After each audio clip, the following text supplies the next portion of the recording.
Geopolymer Dave here. So I wanted to go over the full setup of materials that I received from Geopolymer International.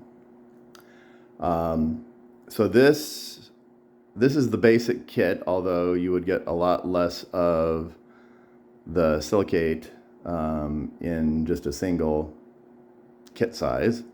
I ended up purchasing quite a bit. I think it was 300 pounds? Maybe it was 500 pounds. I got 500 pounds of overall geopolymer mix, and I got extra silicate because I already had a bunch of kaolin that I plan on calcining. Not all of it's calcined. In fact, I need to do some more calcining. And so I got extra. I will say this is not cheap. This is one of the issues with geopolymer right now is that it's expensive. The materials are not ubiquitous. It just doesn't have the same economies of scale that Portland cement has. So that's obviously something we need to change. I'll also say that these materials are sort of the best, if you will. I think that it could be done cheaper by using things. For example, part A in this bag over here is metakaolin, pure metakaolin. I don't think it's anything else, and that's obviously more expensive than using some combination of, say, metakaolin and fly ash or ground granulated blast furnace slag, etc. And then obviously, if I were doing this at production scale, either through Geopolymer International or through other industrial suppliers, I would get much larger quantities, which would make it cheaper for me. It would still be more expensive than the equivalent economy of scale would give you for Portland cement. But this is a good place to get started. So I wanted to go over what you get from Geopolymer International so that you have a good sense for what their kits include. And they were great to work with. This was sort of unconventional in that I wanted extra silicate and so forth. So I worked with Tarek and also William Hoff over there to get me the stuff I needed. Shipping and handling also isn't cheap when you're talking about heavy materials like this, but I think it's worth it because I want to focus more on what I'm doing with the geopolymer than in formulating the geopolymer itself. So let's go over what you have here. So like all geopolymers, it is at its essence a two-part system. The other parts really depend on your environmental conditions. So part A, right here, this is metakaolin, that's 35 pounds. Part B is the B-sil, and I believe that this is still the silicate from Woolner, but it's their own custom mix of silicate. So Woolner, which comes out of Germany, they make pre-mixed silicate where the silicate has been mixed with the hydroxide at the proper molar ratios to be safe. So this material will not burn your skin. If you have hydroxides at a high molarity, obviously that would burn your skin. So this is already pre-mixed. You've got the hydroxide and you have the silicate, and in this case it is a mix of potassium silicate and sodium silicate. So you can see there's some information on the sticker here. Talks about what this stuff is. And then the last part that they include in their mix is this part C. Now part C, it turns out, is, I looked this up, this super absorbent stuff. I actually couldn't find this company anywhere online. I'm not sure what's going on, whether they don't exist or it's just not readily available. But just looking at the back of the label here, says that SP40 is a highly porous pumice material. It is composed primarily of volcanic glass and other inert, non-hazardous materials. So essentially, being that it is a ground pumice, it is a pozzolanic material. And in the mixing instructions that they include right here, and I did show this in another video, in the mixing instructions they have this table. And it tells you how to adjust the mix if you are dealing with an environment that is cold. Now, by cold, they mean, below 60 degrees, you need to contact them. Between 60 and 74 degrees, it says add 5% of the Part C enhancer. And then at 75 to 85, add no enhancer, and the pot time should be 3 hours. So essentially, you're adding that pozzolanic material to either catalyze or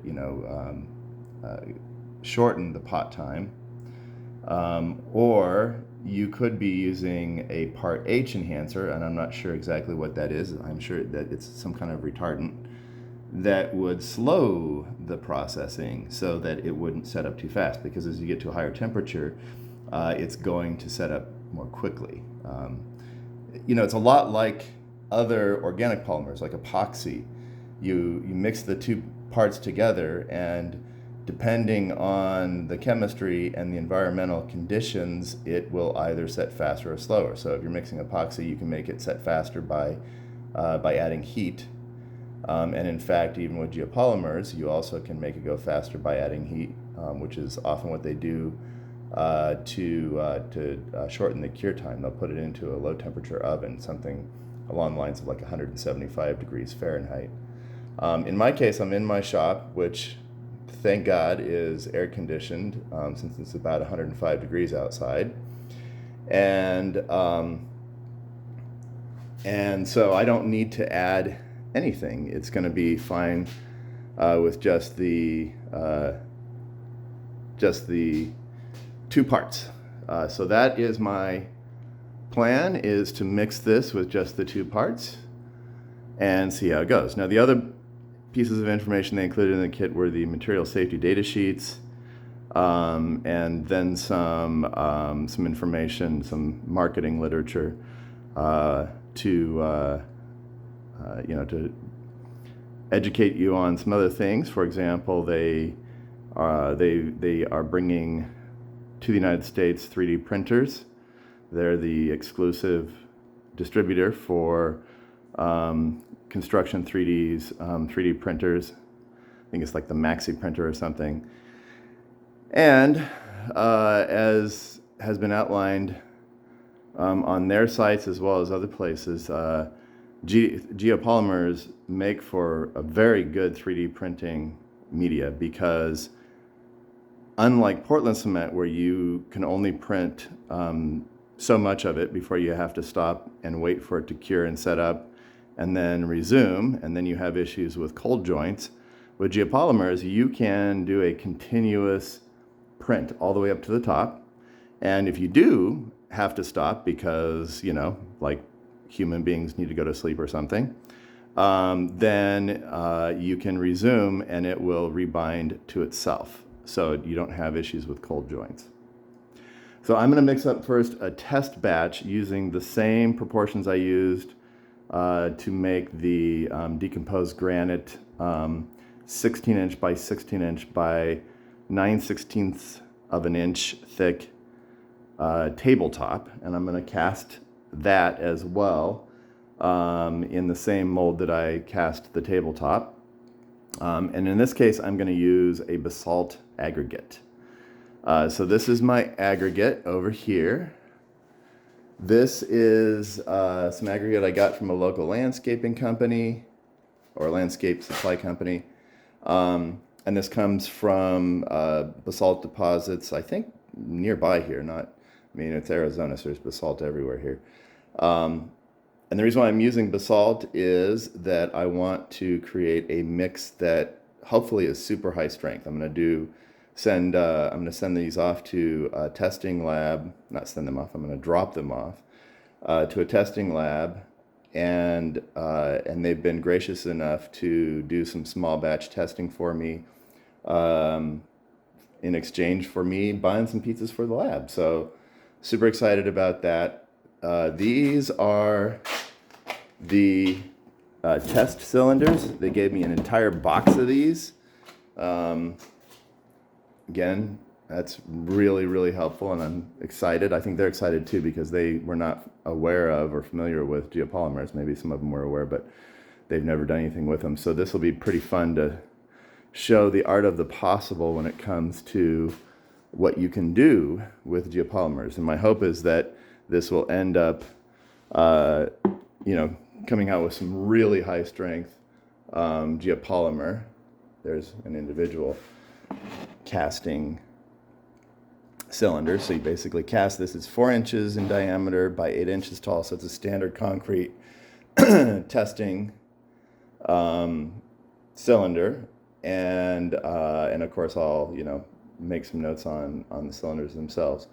And then they will test these at 3 days, 7 days, and 28 days. They might go to 56 days, but I don't really think we need to do that. So I'm just going to do 3, 7, and 28. And in addition to a batch of the basalt geopolymer, I'm also going to mix up some woodcrete.